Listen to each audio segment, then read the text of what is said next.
gusto ko Respeto. malaman, paano ba yung parenting style ninyo ni Aljur? Yung sinasabi mo na yan. Si Aljur, Gentle parenting? Oo. Or... May good cop, bad cop ba kayo? Oo. Ganyan? hindi ko masabing gentle parenting eh. Mas ano kami, yung kung paano mag-discipline yung mga parents natin dati. Mas traditional. Yes. Ako, kunwari, kagabi, hyper kasi yung anak kong babae. May na siya, may nakatabi ng hanger sa kanya, gano'n. Panakot mo. Hanger. Para hindi na siya tayo ng tayo. Kasi, papatulugin ko 4, tapos isa tatayo. Tatayo na lahat yun. Maglalaro na. Oo nga. And siya- Magkakaisa sila, may revolusyon. Yun, may ganun pa rin. Diba? Tapos, Totoo. kunwari, yung baby pa, papatulugin mo. Tulog na yung iba, may pasok yung isa. Iiyak bigla. Magigising na naman. Yung Ang ganun. hirap nga. Naalala ko tuloy. Diba? Pinaalala mo sa akin. Tama, yung tulog na yung nakakatulog na malalaki. Uyak naman to. Yung colic, no? Pag nag-colic. Oh my God. Di ko may- Anong colic? Yung iyak ng iyak, nang hindi mo ma-explain, no? Oh my God. Paluin na. Hindi na mamalo ako. Oo, may tamang way naman eh. Oo, may tamang Pero way hindi ko naman. sila papaluin ng... Di ba yung ibang parents kapag yung anak nagtapak, nagdumi, nakatapon, nakabasag, pinapalo. Oo. Yun, hindi naman sa ganun. Pag may katigasan talaga ng ulo, yun. Disiplina. Tama. Ako din, ganun din naman ako. Kasi kailangan din may ganun eh. Like, kunwari, yun, yung hanger tatabi. Ang ginagawa ko naman, meron kaming stuffed toy, malaki. Pag mga malikod sila, kinakausap ko yung stuffed toy, ang kulit-kulit mo, ha? May hanger ako. Pak! Pinapalo ko yung stuffed toy. May sigaw pa nga ako na. Tumalab sa'yo. Tumalab, men. Tumalab, men. Ang galing, no? Talab! Buti hindi sabi anak mo, hindi nga ngumangaya yung stop toy na yan. Oo, parang may pagka-trauma yung tingin niya sa akin. Oo, dahil. Pero shock, ayoko mangyari sa akin yan. May ganun eh. Merong kumain kaming ramen isang araw sa Mendocoro. Di ba doon, magbabayad ka muna bago umupo? Yes. Bayad kami. Tapos, Baby T, si Manolo, Baby T, you run fast ha, kasi we will not pay. Pinirak ko talaga, tapos yung mukha niya talaga.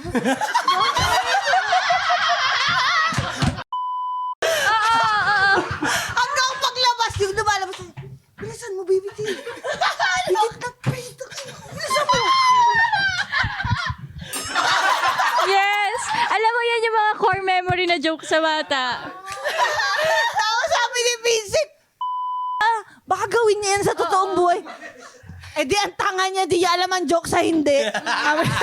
Maging observant diba? siya. Di ba? Komedyante, di ba? Best actress, diba? Hindi, na-share ko lang kasi ang ganda nila. Yes!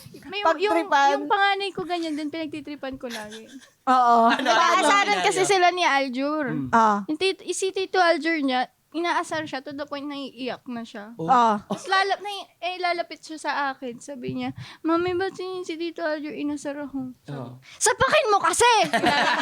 Sabi, siya pa yung magtataka. Pero si Aljur, Alam niya joke yan. oo. Paano siya nagdidisiplina pala? Si Aljur, yung pagdidisiplina niya, namamalo siya. Kapag kailangan. Oo. Yan, si Aljur, pag nagsisinungaling yung bata, pagka, kunwari, yung bawal kang kumain neto ng ganitong oras. Tapos kumain, kunwari, ng May yan, oras din ng kain. yung mga candies, chocolate. Ah, Ginagawang breakfast tama eh. na. Okay yun, kasi sweet ako, Tapos- ganun din ako. Tama. Oo. Tapos, pagka, kunwari, sumasagot sila sa yaya nila, Oo. namamalo si Aljur, yan sila Ala, si Axel, si Alkina. Oo. Tapos, sobrang close din nila, naglalaro sila. Oo. Nagbaboxing din sila. Pero kanino mas takot ang bata? Sa mama o kay Papa Aljur? Parang sige, gumaganon ka ba? Sige, pag kayo dumating yung papa mo dito, may ganon ba? May ganon. May ganon. Pero kasi, may takot, may ano rin naman yung mga anak ko sa akin. Pero iba, si Aljur, madalang na madalang. Oh, magsalita. yun kaya. Pero, pag siya na yung nagsalita, Oo. Iba na yun. actually, hindi nga nagsasalita, tingin pa lang sa kanya. Ganun yung si Sumusunod. Aljur eh. Hindi, may ganun siya, di ba? Yung, Oo. actually, Oo. conservative si Aljur. Napansin Ay, ko lang sobra. sa kanya. Oo, conservative siyang tao. Kailangan Hindi din lang kasi halata. minsan yun. Kailangan din kasi minsan yun. Kasi, yung disiplina nga sa bata, yung mahirap din naman. Kasi kayo din mahihirapan dalawa kapag hindi rin nakinig yung... Tsaka kawawa sila pag laki nila kung ganun yung ugali nila nung lalaki sila. Tama, tama, tama. Matawa mo saya